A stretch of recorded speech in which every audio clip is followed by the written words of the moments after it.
Ambalmao ayaw bismillah Mali kono ani Mali kokan ni vewa bambara ka Mali kura kunafonu wati seli aw ka bi kunafonu lakmaba do bena talike nunu de kan Mali jamana finitigiw olu ka kunafoni di so dirpa ye laseli kɛ kunu alamisa novembre kalo tile 23 ka fɔ ko finitigiw n'o ye faamaw ye ka wuli ka jɔ n'u ka sanfɛ pankulu ye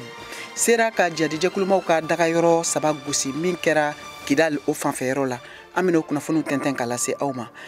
fɛrɛkɛnɛba min n'a bɛ sigi musow n'o ye kɛnyɛrɛye baarakɛlaw ye olu ka tɔgɔ la n'a bɛ wele ko salon de l'entrepreneuriat féminin o kurubon karila kunu min kɛra a tako duruna ye Bamakɔ dugu kɔnɔ an bɛna o fɛnɛ tɛntɛn ka lase aw ma Mali mago batigibaw n'o ye opérateur économique ye fɛnɛ ye laseli dɔ kɛ laseli min senfɛ u y'a yira k'a fɔ ko baaraɲɔgɔnya siraw bɛna dayɛlɛ u ni États-Unis jamana cɛ ka sɔrɔ jamana ɲɛmɔgɔw sen ma don a la ninnu de bɛna kɛ aw ka kunnafoniw la kumaba dɔ ye ka fara kunnafoni caman wɛrɛw kan min bɛɛ lajɛlen bɛna tɛntɛn ka lase aw ma ni sanga in kɔnɔ Mariam Traoré fɛ a y'aw bisimila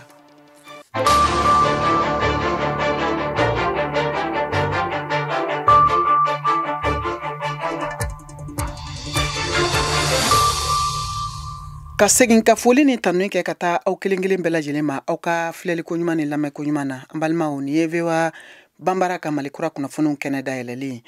nɛgɛ ɲɛ 17 tana gosira Bamakɔ n'a lamini na wula nɛgɛ ɲɛ 12 bɛ Washington DC Amérique jamana faaba kɔnɔ bi ye juma ye novembre kalo tile 24 san 2023 Mariam Traoré ka bɔ studio 6 na vewa soba kɔnɔ Washington DC ale de bɛna kunnafoniw lase aw ma aw ka kunnafoniw filɛ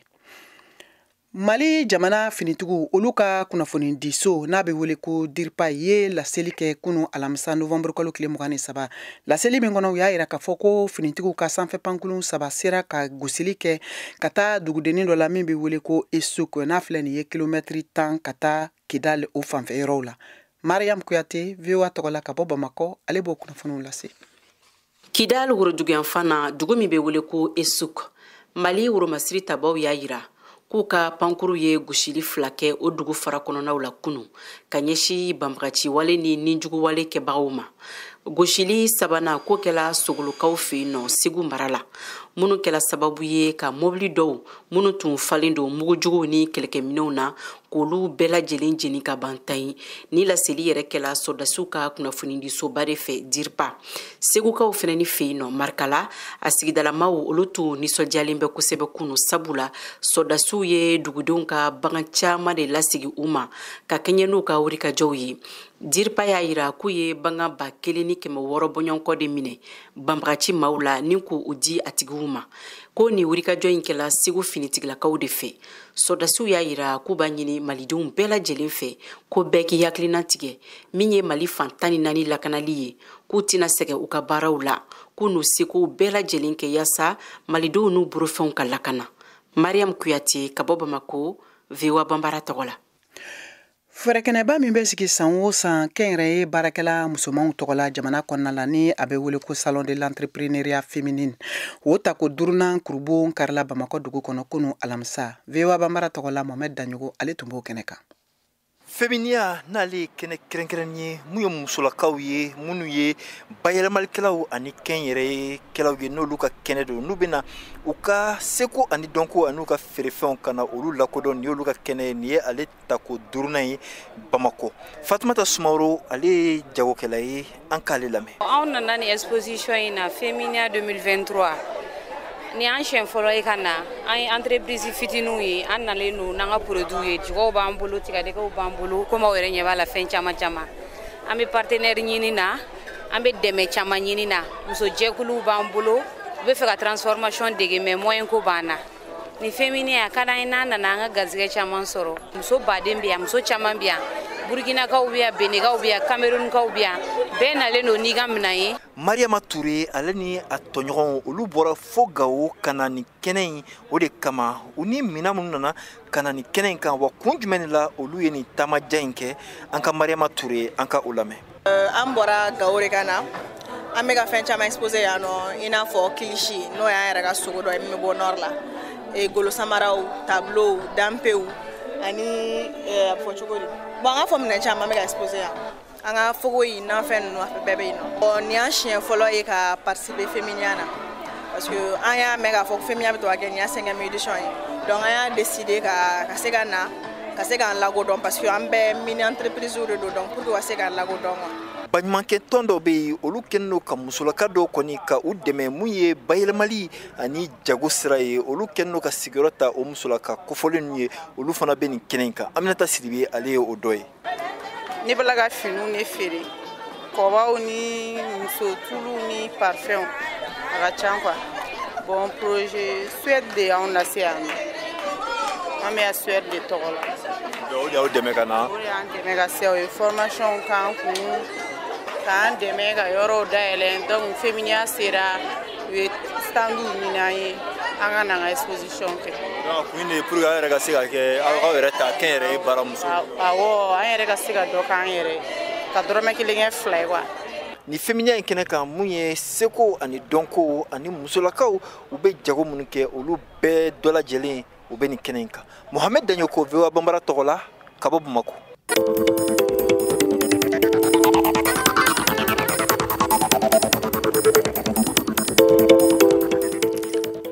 Mali magoba tigibaw minnu bɛ wele nanzarakan na ko opérateur économique du Mali olu fana ye laseli dɔ kɛ min senfɛ u y'a yira k'a fɔ ko baaraɲɔgɔnya sira dɔw bɛna dayɛlɛ u ni États-Unis jamana cɛ ka sɔrɔ jamana ɲɛmɔgɔw olu sema ye a kuɲɛ la o kama VOA Bambara tɔgɔ la Mohamed Daɲoko ye kuma di u ka kulu ɲɛmɔgɔ n'o ye commission d'échange et du commerce ye Bubakar Kɔkɛ Kone ale bɛ walawalali kɛ an ye hakilina ninnu sigira sen kan kun min na. Ani ɲangma an y'a ye k'a fɔ dɔgɔkun tɛmɛnen mun kɔni ye a siɲɛ fɔlɔ ye américains ka chambre de commerce o dayɛlɛla Mali la cogo min na u ni Mali fana opérateur économique bɛ se ka baara kɛ yala dakuruɲa fila bɛ se k'a ɲɛfɔ ye chambre de commerce yɛrɛ ale nafa bɛna kɛ mun ye. Am ca Mali ye jagobulon ye min dabɔra Mali ni Amérique jamana kɛnyɛrɛ ye ani cakɛdaw baarakɛlaw ye an ka jɛkulu ka laɲini ka ca misaliya la o laɲini dɔw ɲɛsilen bɛ ka an ka cakɛdaw jukɔrɔma tintin ka nafa sɔrɔ sira ani falen yiriwa ka seko ani dɔnko yiriwa o n'a ɲɔgɔnna caman Amérique jamana ni Mali cɛ. An y'a ye fana k'a fɔ feere ɲɔgɔnya ani falenw ani l'Amérique jamana cɛ o tun gɛlɛyalen don wagati laban na sabula fɔ ma ko AGOA Mali kɔni ale tun ɲanginen don ale sen tɛ o la yala ni chambre min filɛ ka sigi senkan ye ale bɛna se ka fɛɛrɛ sɔrɔ a fɛn dɔw la wa cogo di. Tiɲɛ don an ka Mali ɲangilen don AGOA ko la nka Amérique jamana ɲɛmamɔgɔ mun bɛ an fɛ yan n'o tɔgɔ ko ambassadrice an bɛna sigi ka fɔ kɛ n'o ye mun bɛ kɛ sababu ye ka Mali sen dɔ la ko kura n'Ala sɔnna ma bari Amérique yɛrɛ cɛsirilen don kosɛbɛ an ka nin jagobulonko in na. Yala ni chambre in b'a yira k'a fɔ mun ye an ka opérateur économique ye ni l'américain ka opérateur économique bɛ se ka baara kɛ u yɛrɛ damaw ni ɲɔgɔn cɛ ka sɔrɔ u ma tɛmɛ jamana marabagaw fɛ wa i n'a fɔ ministres ni a ɲɔgɔnna wɛrɛw. Waleya dɔw ni bɛnkan bɛ ka boloda Amérique jamana jagobulon ani an ta cɛ o hukumu kɔnɔna la falen an ka opérateur économique ni Amérique ta cɛ o bɛ se ka kɛ ka sɔrɔ jamana ɲɛmamɔgɔ dama dɔ la waati bɛɛ. Ɲininkali laban yala an bɛ se ka fɔ nin ye l'Amérique jamana ale ka dɛmɛ dɔ ye ka ɲɛsin Mali ma nin wagati an bɛ wagati min kɔnɔna la ani kɛrɛnkɛrɛnnenya la mun ye an ka jagokɛlaw ani an ka opérateur économique olu ma ye wa. Kosɛbɛ Amérique jamana ɲɛmamɔgɔ mun bɛ an fɛ yan a ka cɛsiri b'a yira anw na ko nin ye Amérique jamana ka dɛmɛ ye an ka opérateur économique ani falen yiriwali ye an ka jamana fila ni ɲɔgɔn cɛ. Yuguyugu ni dɔw fana b'a wele ko dongafilɛ jateminɛliw y'a yira k'a fɔ ko a bɛ ye mɔgɔ caman de ka donfiniw na farafinna gunkana la wa min bɛ ka kɛ sababu ye fana maa minnu ni olu b'a jago olu ka se k'u bolo nɔ bawo a yirala k'a fɔ ko a baara in a donni b'a la o de bɛ ka sankɔrɔta farafinna gunkan nin waati in na kɛrɛnkɛrɛnnenya la Côte d'Ivoirekaw fɛ yen Abidjan jamana faaba kɔnɔ o kama VOA ka kunnafoni dila Alain Amoshik wulila ka se a dongafilɛ feerebaga dɔw ma u bɛ baara in kɛ cogo min na degun minnu b'a la a n'a nafabɔ siraw u da bɛ se o ma an k'o lamɛn. Kute sugu la Yupugo kin kɔnɔ Côte d'Ivoire faaba la ye yɔrɔ ye ni fini suguya caman bɛ feere yan kosɛbɛ janko fini minnu bɛ wele yuguyugu a dɔnkafilɛ Olay Alice bɛna ka finiw san Kute sugu de la tuma bɛɛ a y'a ka yuguyugu fini san ka ban. A ka di ne ye ka na Kute yan nɔ sabula n bɛ n dɔnna fɛn caman ye yan ka tɛmɛ magasin kɔnɔnaw kan magasinw kɔnɔ n'u ye u ka prix fɔ i tɛ se k'a tɛrɛmɛ ka se hakɛ dɔ la nka yan nɔ ni fini dɔ jari ye i n'a feerebaga b'a tɛrɛmɛ yuguyugu filɛ nin ye sisan siba b'ale la a pantalon fara a robuw kan u bɛɛ lajɛlen si ka ca. feerelike yɔrɔ min ka baarada ye yuguyugu feereli n'a natili la n'a bɛ wele société internationale de friperie a b'u feere en gros de la nga jagokɛ yɔrɔ min b'a feere détail la a bɛ yupugo kin kɔnɔ walasa ka sanni nɔgɔya sannikɛlaw ye musa tarawele ye yupugo feerelike yɔrɔ in ɲɛma ye ko sisan fantanw dɔrɔn tɛ yuguyugu sannikɛla ye a bilalen do bɛɛ ye sisan o le kama an k'an ka dususalo fitini di maa dɔw ma minnu min na walasa u kana bila maa dɛsɛbagatɔw cɛma tuguni anw bɛ kiliyanw sɔrɔ minnu ye cikɛda ɲɛmaw ye minnu ye foroba baarakɛla kunbabaw ye dɔgɔkun laban na u bɛ na ka sanniw kɛ u bɛ jakɛtiw sutaraw pantalɔnw san walasa ka taa biro la ni o ye yuguyugu feerelike yɔrɔ in bɛ taa fini ninnu ta farajɛla jamanaw de la kartɔn kelen b'a damina ba 40 ka taa bila ba 200 ma u kalitew bɛ ɲɔgɔn ye cogo min na lon dɔw ra an bali 2 feere lon dɔ bali 3 walawalali la an ka sɔngɔw b'a daminɛ 100 na fɔɔ ka taa se 800 ma sefa wari la tuma dɔ an ka sɔrɔw bɛ se 20, 30 walima 15 ni a y'o jatebila kɛ tile 30 kɔnɔ aw bɛ se k'a ka hakilinata sɔrɔ anw bɛ min sɔrɔ kalo kelen kɔnɔ Abidjan dugu kɔnɔ n'u ko jasama a tɔgɔ dɔgɔlen tɛ o ye tɔgɔ ye n'a dara sifin minnu y'u ka kalan bila n'u bɛ yuguyugu feere kɛ Fredi ye jasama dɔ ye kabini a ye kalan bila ɲinaya san 9 ye a bɛ yuguyugu feere in de la anw ka sannikɛla dɔw bɛ na ni ja ye u ka telefɔni kɔnɔ ka na a yira anw na olu bɛ fani suguya min fɛ o la sisan anw bɛ se ka jeni dɔw feere 1000, 1200, 1400. bi Abidjan kɔnɔ grossistes caman ye feerelike yɔrɔw caman dayɛlɛ kominiw caman kɔnɔ ani dugu caman fana na Côte d'Ivoire jamana na yuguyugu feere in kama nga u ka laɲini ye de bi marabagaw ka labɛn sabati yuguyugu feere in kɔnɔ bawo sifunw caman ye kalanw bila ka dɔn baara in na min tun ye nama jara de ye ni laseli in labɛnna ale amosi de fɛ VOA Bambara tɔgɔ la ka bɔ Abidjan.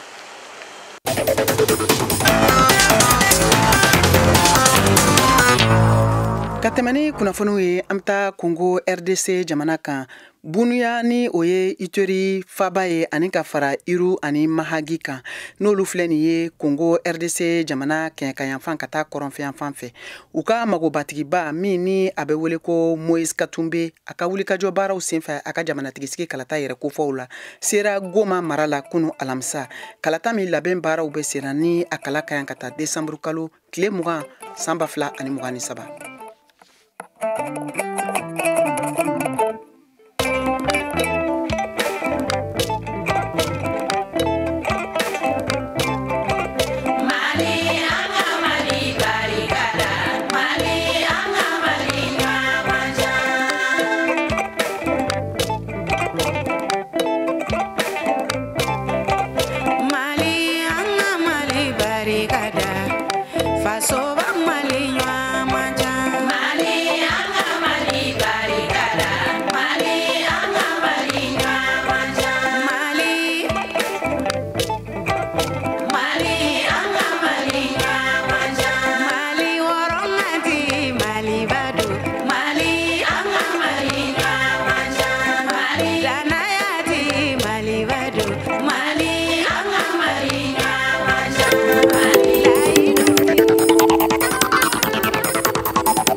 VOA Afrique ni VOA Afrique ye buna adamadenw lafiyara kunnafoniko la.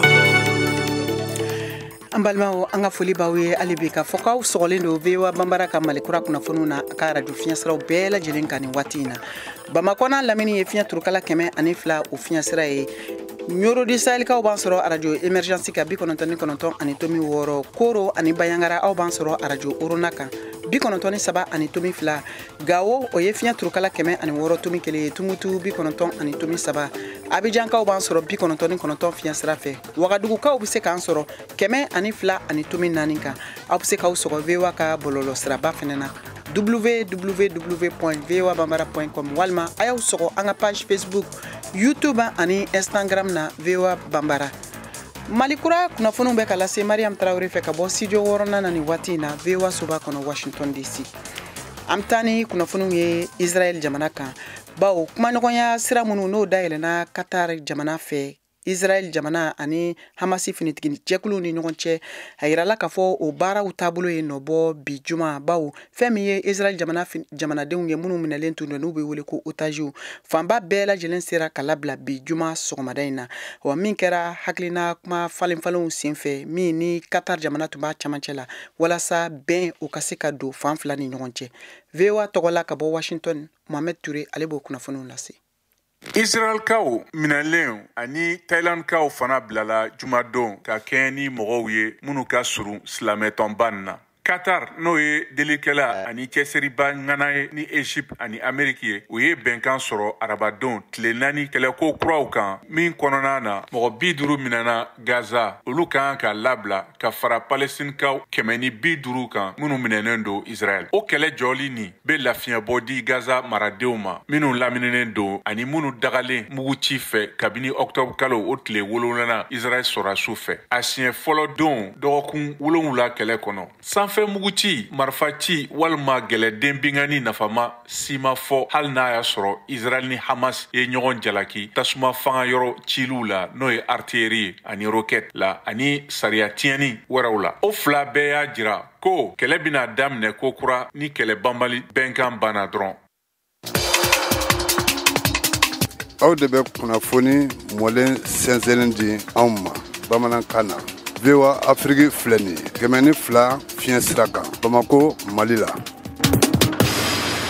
an ta Burkina Faso jamana kan kɛnɛya nasiraw fɛ jateminɛliw y'a yira k'a fɔ u ka muso caman baw de bɛ sango musomisɛnninw minnu bɛ ka degun sɔrɔ ka sabu kɛ k'u tɛ ka se ka kɔnɔbara garijɛgɛ sɔrɔ wa min bɛ ka gɛlɛya bin a caman kan a dɔw yɛrɛ olu bɛ ka wolo furusa la kɛrɛnkɛrɛnnenya la nin waleya in bɛ ka kɛ bobojulasokaw fɛ yen VOA ka kunnafoni dila n'o ye Sanu Jayi ye ale ye a ka kuma barani tɛngu muso caman na minnu bɛ degun sɔrɔ ani minnu ye kunnafoniw sɔrɔ a koɲɛ kan an ka jɛ an k'o lamɛn an filɛ nin ye dɔ ka kɔɲɔ kɛnɛ kan bobojulaso lafiyabugu kin na jama bi kɛ k'i ɲagari a ɲɛ ma nisɔndiya bi fan bɛɛ waati caman na ni jinjanjiba ni ɲɔgɔn tɛmɛni kɔ ɲani kalo damani ni den tɛ sɔrɔra furuso kɔnɔ mankan barada don ne furula san 4 ni ma den sɔrɔ a kɔnɔ a ma nɔgɔya parce que kun b'a lɔn ko den de bi furu basigi quoi Fatumata Traoré min kumatɔla filɛ nin ye a bi ni sanji 46 ye ala ni a ka den sɔrɔ bariya kama a n'a cɛ tun ti dɔn da kelen fɛ kuma ti ka bɔ da kelen fɛ kɛlɛ banbali furututu fo ka taa kɛ furusa ye Fatumata bɛ kelen na sigi le la bi ni y'an sigitɔ ye a fɛ ye fitiri wagati kin filanan na soden kelenni dɔ kɔnɔ lakɔli karamɔgɔ lu a bi kɛ ka kalan di denni dɔ ma ye a b'a ka furusa cogo lakari anw ye i furucɛ yɛrɛ ale yɛrɛ b'i nɛni n'a ye parce que déjà ni denw ye a b'a lɔn ele de ni problème tuma bɛɛ donc ne bɛ se k'a fɔ ko san 4 kɔrɔ ne ma hɛrɛ kisɛ kelen ye n ka furu kɔnɔ n nana kɔnɔ ta n nana tiɲɛ yɛrɛ ne bolila kelen ka dɔgɔtɔrɔso la échographie kɛ k'a fɔ ko œuf nin bɛ yen mais a ti nɛnɛkili dɔ fo k'a bɔ ça ne sert pas ne y'a wele nin bɛɛ la a ko ne ma k'ale bɛ ni entretien ye a ma na ne tora n kelen a bɔra du kɔnɔ ka na dun ka tɛmɛ ne n'a ma ɲininka n bolo bira furu kɛra sanni na nege bɔra ne na quoi donc ne y'a ye hali ne kun sara nin yɔrɔ na ne kun perdira anw fɛ farafinna ni den ma sigi muso min sen kan ale ka teli ka mangoya sɔrɔ a cɛsulakanw fɛ ale ma bore kɔni kɛra mɔgɔ ma bɔni ye jɔyɔrɔ tara bilen a n'a cɛsulakanw cɛ bɛn tɛ fewu ale fitini sɔgɔma joona I bi bɔ fo sufɛ n'i nana I bi don I ka bon na a kana ɲɔgɔn croiser ala ni o ka lu gɛlɛya bolo a ma sɔn k'an bisimila a dugara an ye ɲɔgɔn sɔrɔ sirabadara yɔrɔ min na a bɛ yiriden feere depuis 2018 mais ma sɔrɔ hali bi ma caman fɔra ko caman kɛra toujours o b'a fɔ le ko a bɛ faniba don kama n ti denwolomuso ye des trucs comme ça I bi kasi I b'i daje I bi dɔ den yɛrɛ wele yɛrɛ gansa a ti fɛ I k'a den ci min na a b'a fɔ k'a den lanɔ mais ne ma n jigi tigɛ ara la quoi o tuma ni den ma sɔrɔ gaso min kɔnɔ o furu ba tɛ sigi wa a ye den ti furu ye parce que ni den de bɛ furu ba sigi an b'an balimamuso ye o bɛ don ka den caman wolo mais cɛ bɛ taa kɛ dɔ fɛ kɛnɛma min ma den wolo ale bɛ bɔ n'a den ye ni den tan bɛ don est ce que farafincogo b'a lɔ o bɛ min fɛ muso fɛ Fatumata Traoré ka nin kumakan nin ma bɛn solo goma ale min fɛ wajibi lo cɛ ka filanan ta ka fara muso kan ne kɔni ka côté la ni muso tɛ den sɔrɔ furu la mais ne yɛrɛ ka kɛnɛ problème t'a la ne bɛ muso wɛrɛ yala ka furu parce que cɛ bɛ hakɛ mina ko ye den min kalansobaden laso sanu fɛ fɛɛrɛw ka siya o ɲɔgɔn ma. Moi be kuma ni muso ye ni muso ko ok problème te ibe ambe den yala o be ne be se ka ta kɔrɔmuso ta den mena kana dia a bɛɛ solution ye quoi. Ala ni den sɔrɔbariya sababu bɛɛ bɛ kɛ k'i yɛrɛ kɛ o dɔtɔrɔ ye. An filɛ nin ye den lɔgɔra Jaradugu kin na logologoni dɔ kɔnɔ ɲayɔrɔ la i bɛ furaburu ye f'i ɲɛ dan bɔgɔdagaw ɲuni kun na yirijuw yɛrɛ kɛ ni yɔrɔ bɛɛ ni dɔw bɛ kɛ ka ci ni bese ye dɔw bɛ susura dɔw bɛ tɛntɛn na an ye furabɔla Bamori Sanogo sɔrɔ a ka gwata kɔrɔ muguba belebele sugu ɲagamini dɔ b'a ra banfula gɛman b'a kun na gwɛsɛ b'a dara a ye daji jan dɔ tu ka sɔrɔ k'an jaabi a bɛ toilette kɛ n'a ye a b'a min a bɛ fiyɛ fana oui an ka base fila dagali ni kɔnɔdimi bɛ caman tuma dɔ mun daga nin ka flamme dɔ fara kan fila ni min kɔni traitement kɛ normal kalo kelen ɲɔgɔn wala daga ɲɛ naani a caman bɛ o kɔfɛ dɔrɔn résultat ɲɛnama bɛ sɔrɔ dɔw ka miiriya ra ko nɔ wolobɔ ɲɔgɔn fila ninnu b'a kɛ muso tɛ se ka den sɔrɔ fulakisɛ ninnu dɔw bɛ n'o ye tile fila yɛrɛ via o m'a ta a bɛ se ka kɛ kɔnɔ ye donc ale tɛ se ka mɔgɔ baara den sɔrɔ ra muso min n'i ti den sɔrɔ farafina i tulo na don dentigiw kumakan na fɛn min lo a ti san a ti dari nka mɔgɔ bɛ nɛni n'a ye Ndiaye Sanu Bobo Dioulasso VOA Bambara tɔgɔra. Ni tun ye Ndiaye Sanu ka laseliw ye ka bɔ Bobo Dioulasso. An bɛ to Burkina Faso jamana kɔnɔna la bi musow ka kɛnɛ o bɛ taa n'an ye hali bi Bobo Dioulasso Kayatu Traoré ye u ka denmisɛnnin dɔ bisimila min ye muso denmisɛnnin ye n'a tɔgɔ kɛlen don ka kɔbaw ni babaw tigɛ ni waati in na ni bɛɛ lajɛlen b'a dɔn ko Aisha Tremblay ka bɔ burusi kɔnɔ ka i yɛrɛ sɔrɔ Abidjan kaw fɛ ka taa Tchad fo ka taa se Paris. Kayatu y'a sɔrɔ ni waati in na parikaw fɛ a ka ɲɛnamaya baaraw sera ka latigɛ ka yelen duga a ka mɔgɔya la cogo min na u ye masala kɛ o kan an ka Kayatu Traoré ani Aisha Tremblay u ka baro lamɛn.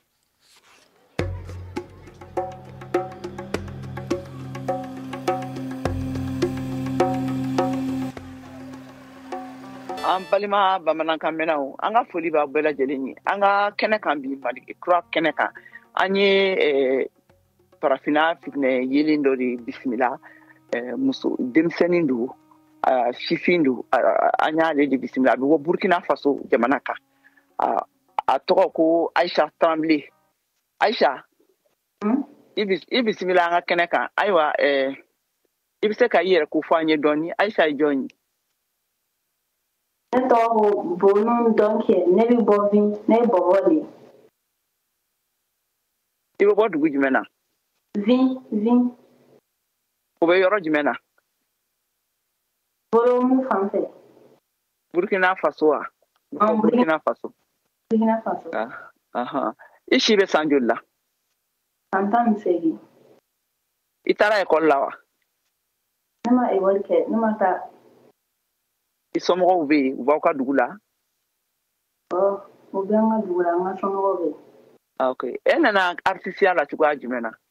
E ka dɔn ko ɲa sɔrɔ la cogo jumɛn na? Tuma min na an tun bɛ safanɛ de mɛ an ye balikisɛ kɛ sen Yakuba ni Adama.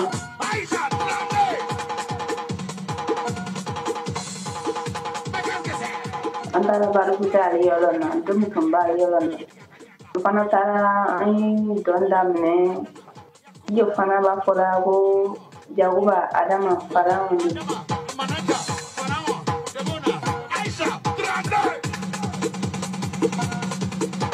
Faraon de bona diwa Aisha Tremblay ale nana ni ka tɔgɔ le. O de la i ye dɔn daminɛ ale sababu la. Ale yɔrɔ na o de ni dɔn daminɛ. An y'a ye i ka video ye i n'i ka dɔnkilidala ni i bɛ dɔn kɛ ale bɛ dɔnkili da i bɛ dɔn kɛ awa dɔn ni a y'i lase yɔrɔ jumɛn na sisan? A ye ne lase yɔrɔ bɛɛ diɲɛ fan bɛɛ.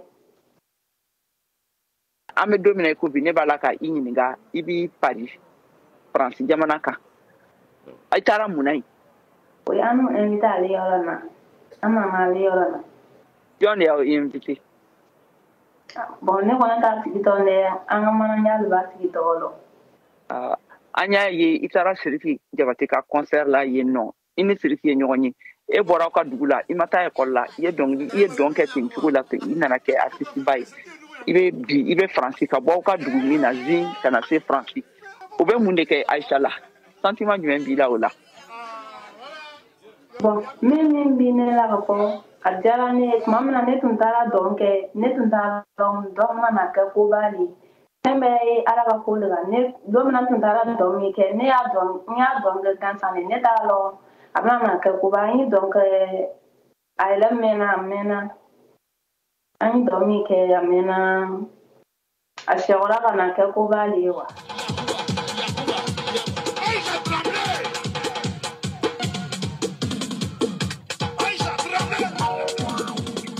awa an bɛ don min na i ko bi i ye mun ye pari e bɛ cogo di i nisɔndiyalen don wa walima mun de bɛ yen nin yɛrɛ n'an kɔnɔ ne nisɔndiyara yɛrɛ ne kɔntana ni d'accord i ye sungurudennin de ye sungurudennin de ye i ko k'i ma taa ekɔli la o tuma e tun ka baara ye mun de ye e tun bɛ mun de kɛ i tora i ba bolo so kɔnɔ yen ten dɔrɔn wa walima i tun bɛ mun de kɛ ne tun bi n ka village la tuma min na o tun ye to ka fɔ ko ne ka taa taariya ka to ka fani kala n tun b'ale de kɛ mais tuma dɔ la ne y'a bɛɛ dabila ni samiya sera dɔrɔn n bɛ to ka taa kungo la ni samiya banna dɔrɔn n bɛ to ka n bamuso dɛmɛ so de mais ne ma taa ekɔli la ne bɛ fɛ ni n sera ka taa ekɔli la fana bɛ diya ne ye. awa i bɛ folikan jumɛn de bɛ e bolo bi ka lase i lamɛnbagaw ani lajɛlibagaw ani i mansaw ma ani minnu y'i dɛmɛ fo ka se nin tan cogoya la tan bi. min bɛ bi ne kɔnɔ ka fɔ olu ɲɛna hali bi ala ka kɛ u ka baara ka taa ɲɛ ala ka dɔ fara u ka baara la ala k'olu kisi mɔgɔ jugu ma ala ka n bɛɛ laban ɲɛ ka n bɛɛ to ɲɔgɔn ye. ayiwa i bɛ cikan jumɛn fɛnɛ fɔ ka taali ɲɛfɛ yala i bɛna to dɔn in na wa a bɛna k'i ka baara ye wa i bɛ fɛ ka kɛ mun de ye i bɛ fɛ ka mun kɛ tagali ɲɛfɛ ne dɔn in ye. fɛn bɛɛ n'a ka waati don a bɛ se ka kɛ dɔn fana fɛn bɛɛ n'a ka dan de n'a waati sera dɔrɔn a fana bɛ dan ale yɔrɔ na nin dalen na kɔnɔ ne fana bɛna to ka dɔn kɛ a bɛ se ka kɛ dɔn kɔfɛ baara ninnu ka ca n bɛ se ka sɔrɔ ka taa fani kala n bɛ se ka dumuni tobi ka feere a bɛɛ ye baara de ye. e tɛ ka wari sɔrɔ dɔn in na i tɛ k'i dahirimɛ sɔrɔ a la i ma wari sɔrɔ a la i bɛ ka wari sɔrɔ a. ne bɛ wari sɔrɔ a la de. i ye dɔɔnin sɔrɔ a i ye dɔ sɔrɔ min y'i nisɔndiya kosɛbɛ wa. ne kɔni ye dɔ sɔrɔ a bɛ nisɔndiya kosɛbɛ. o tuma ala k'i dɛmɛ. amiina. k'an bɛn waati wɛrɛ ayiwa an balimaw nin tun ye ani. ka da nin kan sisan Siyaka Tarawele ka farikolo ɲɛnajɛ kunnafoniw an k'o lamɛn.